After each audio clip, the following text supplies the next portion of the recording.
Indian media इस बात पर वावेला मचा रहा है कि पाकिस्तान की आईएसआई और बांग्लादेश की आर्मी ने मुश्तरका तौर पर उल्फा ट्रेनिंग कैंप्स दोबारा खोलने का इंदिया दे दिया है।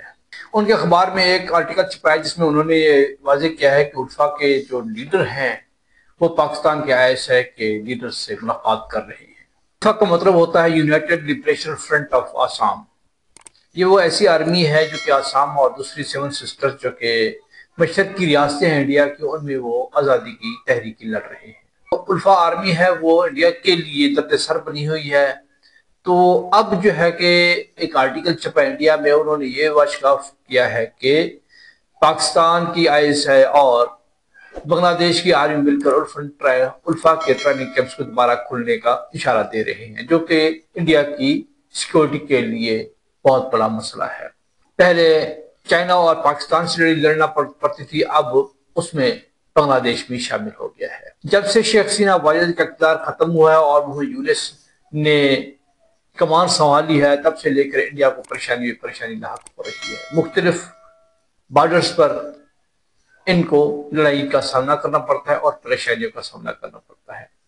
मोहम्मद यूनिस जो भी कंसर्न रखते हैं वो पाकिस्तान से रखते हैं, जो भी मामला तय करने होते हैं पाकिस्तान से करने होते हैं, वो सिक्योरिटी कंसर्न हो, हौसले के लेन देन हो या फिर व्यापार हो, वो तमाम का तमाम पाकिस्तान से कर रहे हैं। ये भी उनके लिए एक सिक्योरिटी कंसर्न बना हुआ है। और अब उसका दर्द सर मजीद बढ़ गया है कि आसाम की जो लिबरेशन फ्रंट है उसने भी दोबारा कैंप्स खोलने का इंदिया दे दिया है और उनको डर है कि आसाम का लीडर जल्द अज जल्द, जो कि इस वक्त बांग्लादेश की कैद में है, वो वहां से आजाद होकर फिर से इंडिया के लिए दर्द सर न बन जाए।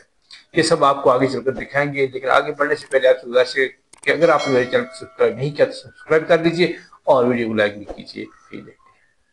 आज बात भारत के खिलाफ हो रही पाकिस्तानी साजिश की। अब से कुछ दिनों के बाद आप जब भारत में खबरों को देखेंगे तो आपकी चर्चाओं और खबरों में बांग्लादेश, चीन और पाकिस्तान की चर्चाएं खूब होंगी। इसमें सबसे ज्यादा चर्चा बांग्लादेश की होगी। इस बार वजह उसके अपने आंतरिक मामले नहीं होंगे, बल्कि इस बार मुद्दा भारत की सुरक्षा का होगा। बांग्लादेश इस बार अपनी हद को पार कर भारत की सीमा में घुसने की काली कोशिश कर रहा है।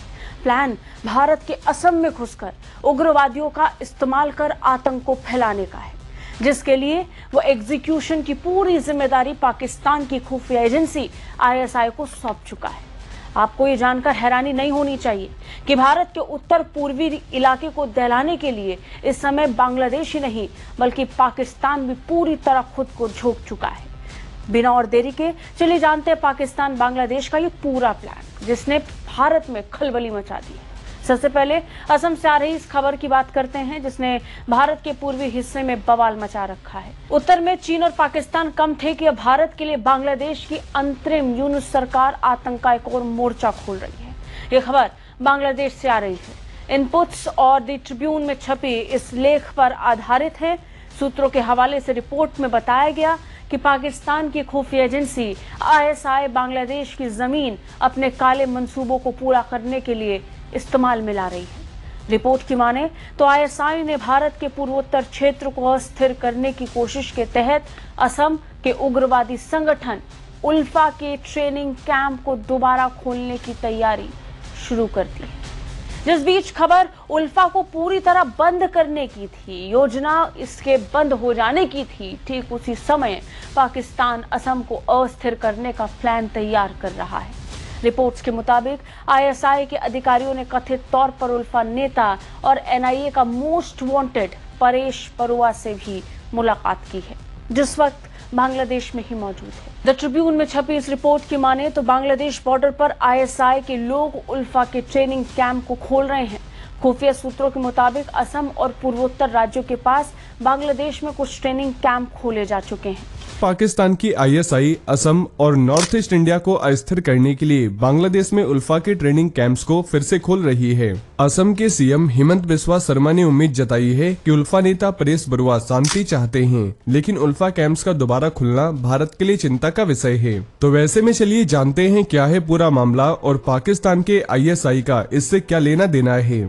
दोस्तों, जैसा कि पाकिस्तान की इंटेलिजेंस एजेंसी आईएसआई बांग्लादेश की जमीन का इस्तेमाल कर भारत में अशांति फैलाना चाहती है, आईएसआई ने भारत के पूर्वोत्तर क्षेत्र को अस्थिर करने की कोशिश के तहत असम के उग्रवादी संगठन उल्फा के ट्रेनिंग कैंप को दोबारा खोलने की तैयारी की है। साथ ही आईएसआई के ऑफिसर ने एलिज्ड तौर पर उल्फा नेता परेश बरुआ से भी मुलाकात की है, जो हाल ही में बांग्लादेश पहुंचे हैं। द ट्रिब्यून ने सोर्सेज के मुताबिक अपनी रिपोर्ट में ये दावा किया है। साथ ही रिपोर्ट कहती है कि बांग्लादेश बॉर्डर पर आईएसआई के लोग उल्फा के ट्रेनिंग कैंप खोल रहे हैं। वहीं इंटेलिजेंस सोर्सेस के मुताबिक असम और पूर्वोत्तर राज्यों के पास बांग्लादेश में कुछ ट्रेनिंग कैंप खोले जा चुके हैं और ये कैंप पहले भी एक्टिव थे, लेकिन शेख हसीना के समय बंद कर दिए गए थे। बांग्लादेश में राजनीतिक उथल पुथल के बीच हसीना बीते साल 5 अगस्त को देश छोड़कर चली गयीं। उनके बाद मोहम्मद यूनुस के नेतृत्व वाली इंटरिम गवर्नमेंट ने कार्यभार संभाला है। ऐसे में यूनुस सरकार में आईएसआई को बांग्लादेश में फिर से एंट्री मिल गई है और उसने इन कैंपों को एक्टिव कर दिया है और ये भारत के पूर्वोत्तर क्षेत्र को अस्थिर करने की बड़ी साजिश का हिस्सा है। दोस्तों, United liberation front of Assam यानी उल्फा भारत के पूर्वोत्तर राज्य असम में एक्टिव उग्रवादी संगठन है। ये आर्म्ड कॉन्फ्लिक्ट के जरिए असम को एक अलग देश बनाने की बात कहता है और सोर्सेस की माने तो इस गुट का सबसे अहम चेहरा परेश बरुआ अब बांग्लादेश में है।